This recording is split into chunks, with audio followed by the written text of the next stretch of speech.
उसे थोड़ी देर और सोचने दो, वो थोड़ी देर और चलाएगी, मैं थोड़ी देर और खेल सकता हूँ। इन जुमलों में हम कह रहे हैं थोड़ी देर और, इसके लिए आपको यूज करना होगा इंग्लिश में a little longer।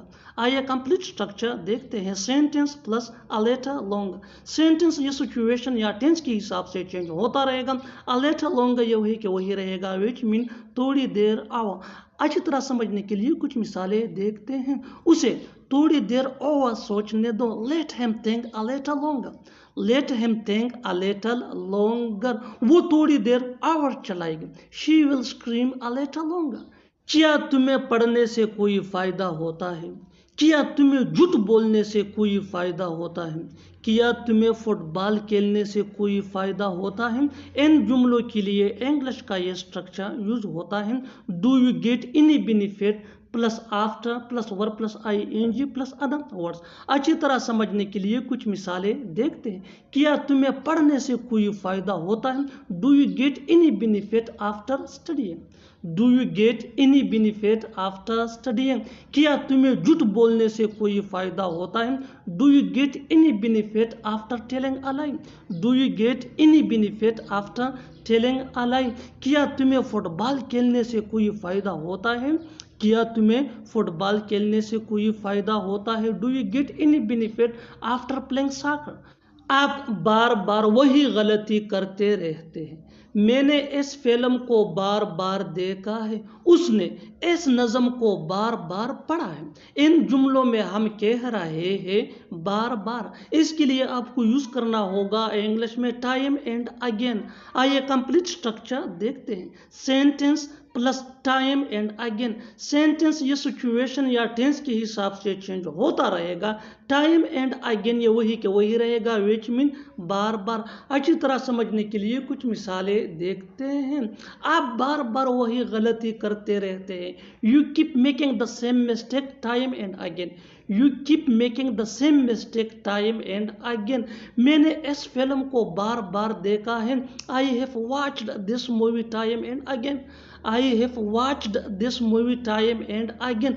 उसने इस नज़म को बार बार पढ़ा है। He has read this poem time and again. उसने एक बार फिर कॉल किया।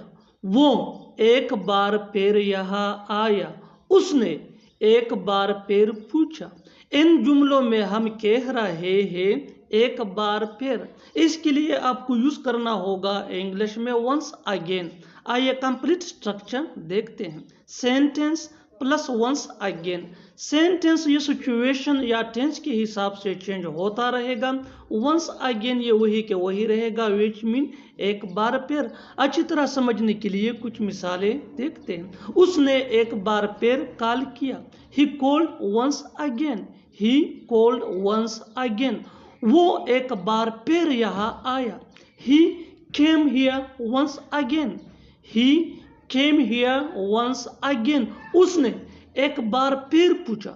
ही आस्क्ड वंस अगेन। वो मोबाइल खरीदने के लिए मरे जा रहा है। वो तुमसे बात करने के लिए मरे जा रहा है। वो घर जाने के लिए मरे जा रहा है। इन जुमलों में हम कह रहे हैं मरे जा रहा है, इसके लिए आपको यूज करना होगा इंग्लिश में डाइंग फॉर। आइए कंप्लीट स्ट्रक्चर देखते हैं। सब्जेक्ट प्लस हेल्पिंग वर्ब, जिसको ऑक्सिलरी वर्ब भी कहा जाता है, ये टेंस या सब्जेक्ट के मुताबिक होता है। Plus dying for plus verb plus ing plus other words. अच्छी तरह समझने के लिए कुछ मिसालें देखते हैं।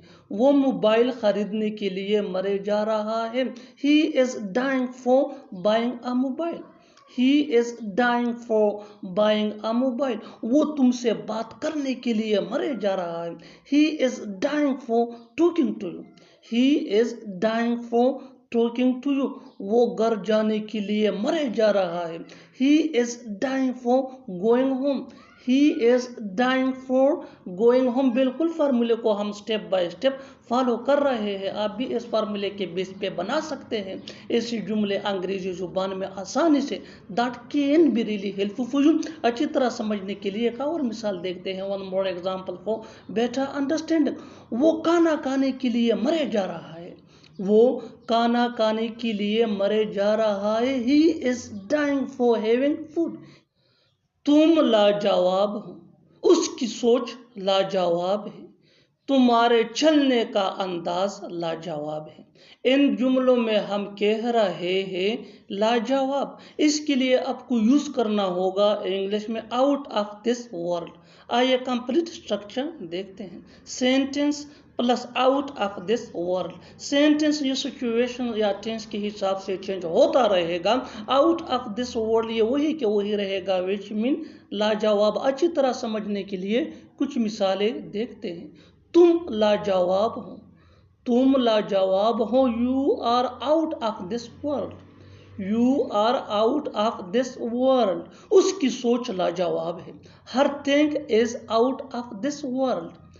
हर thing is out of this world. तुम्हारे चलने का अंदाज लाजवाब है। The style of your walking is out of this world. The style of your walking is out of this world. ये लड़कियों वाले जूते हैं। ये लड़कियों वाली टी शर्ट है। लड़कियों वाला एटीट्यूड मत दिखाओ। लड़कियों वाले, लड़कियों वाली या लड़कियों वाला। इसके लिए आपको यूज करना होगा इंग्लिश में गार्लिक। आइए कंप्लीट स्ट्रक्चर देखते हैं। सब्जेक्ट प्लस हेल्पिंग वर्ब, जिसको ऑक्सिलरी वर्ब भी कहा जाता है, यह टेंस या सब्जेक्ट के मुताबिक होता है, प्लस गार्लिक प्लस अदम वर्ड्स। अच्छी तरह समझने के लिए कुछ मिसालें देखते हैं। ये लड़कियों वाले जूते हैं। These are girly shoes. These are girly shoes. ये लड़कियों वाली टी शर्ट है। It is a girly T shirt. It is a girly T shirt. लड़कियों वाला एटीट्यूड मत दिखाओ। Don't show girling attitude. मानना पड़ेगा वो एक अच्छा लड़का है। मानना पड़ेगा वो एक अच्छा डॉक्टर है। मानना पड़ेगा तुम एक अच्छे उस्ताद हो। इन जुमलों में हम कह रहे हैं मानना पड़ेगा। इसके लिए आपको यूज करना होगा इंग्लिश में आई हैव टू एडमिट। आइए कंप्लीट स्ट्रक्चर देखते हैं। I have to admit plus sentence. Sentence ये टेंस या सिचुएशन के हिसाब से चेंज होता रहेगा। आई हैव टू एडमिट ये वही का वही रहेगा, विच मीन मानना पड़ेगा। अच्छी तरह समझने के लिए कुछ मिसालें देखते हैं। मानना पड़ेगा वो एक अच्छा लड़का है। I have to admit he is a good boy. I have to admit he is a good boy. मानना पड़ेगा वो एक अच्छा डॉक्टर है। I have to admit he is a good doctor. I have to admit he is a good doctor. मानना पड़ेगा तुम एक अच्छी उस्ताद हो। I have to admit you are a good teacher. I have to admit you are a good teacher. बिल्कुल फार्मूले को हम स्टेप बाय स्टेप फॉलो कर रहे हैं। आप भी इस फार्मूले के बेस पे सीख सकते हैं, बना सकते हैं ऐसे जुमले अंग्रेजी जुबान में आसानी से। That can be really helpful for you. अच्छी तरह समझने के लिए एक और मिसाल देखते हैं। One more example for better understanding. मानना पड़ेगा उसका घर बहुत खूबसूरत है। I have to admit his house is very beautiful. I have to admit his house is very beautiful. और आखिर में ये सेंटेंस आपके लिए कमेंट सेक्शन में इसका जवाब जरूर देना। मानना पड़ेगा वो एक अच्छी माँ है। मानना पड़ेगा वो एक अच्छी माँ है। Subscribe to English page for more advance English sentence structure. Thanks मानन।